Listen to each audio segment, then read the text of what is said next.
बिस्मिल्लाहिर्रहमानिर्रहीम। अस्सलामुअलैकुम। आज मैं आपको बहुत ही आसान तरीके से बनने वाली बीफ निहारी बताऊंगी। तो चलिए अपनी रेसिपी को स्टार्ट करते हैं। सबसे पहले हम एक पतीली में हाफ कप तेल डालेंगे। जब तेल थोड़ा गर्म हो जाए तो मैंने यहाँ पर आधा किलो के करीब बीफ का गोश्त डाला।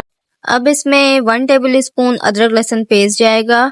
अब गोश्त को हम अदरक लहसुन के साथ भूनेंगे तकरीबन 2 से 3 मिनट तक। इसके बाद इसमें हम 4 टेबल स्पून के करीब निहारी मसाला डालेंगे। निहारी मसाला आप किसी भी ब्रांड का ले सकते हैं। अब इसमें हाफ टी स्पून नमक जाएगा। नमक हम कम ही डालेंगे क्योंकि निहारी मसाले में ऑलरेडी नमक होता है। अब इसमें 4 कप पानी जाएगा क्योंकि हमें गोश्त को गलाना है। अब जो खास चीज निहारी के पकते वक्त इसमें जाएगी उसमें है थोड़ा सा धनिया, थोड़ी सी हरी मिर्च और थोड़ी सी अदरक जाएगी। इन 3 चीजों के डालने से निहारी का जायका बहुत ही अच्छा होता है। निहारी को पकते हुए 20 मिनट हो चुके थे। अब इसमें 20 मिनट बाद जाएगा आटा, जो कि मैंने सालन वाला 1 बड़ा चम्मच ले लिया था। उसको मैंने थोड़े से पानी में घोला है।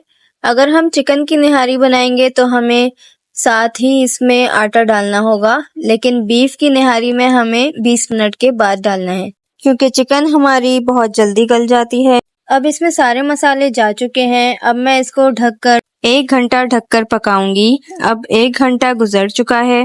गोश्त भी अच्छा गल गया है और निहारी भी गाढ़ी हो चुकी है। आप देख सकते हैं इसकी थिकनेस। अब हम इसके लिए बघार तैयार करेंगे। बघार के लिए मैंने हाफ कप तेल ले लिया था। उसमें एक छोटी सी प्याज काट के डाली है। प्याज को ब्राउन करेंगे।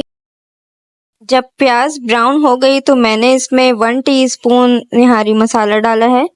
थोड़ा सा मिक्स करेंगे और निहारी पे बघार लगा देंगे। अब मैंने यहाँ इसको डिश आउट कर लिया है। अब हम गार्निशिंग के लिए इसमें थोड़ी सी हरी मिर्च डालेंगे, हरा धनिया डालेंगे और ऊपर से अदरक छिड़क देंगे। तो हमारी मज़ेदार सी निहारी तैयार है। आपको ये रेसिपी कैसी लगी मुझे ज़रूर बताइएगा। अगली रेसिपी तक के लिए अल्लाह हाफ़िज़।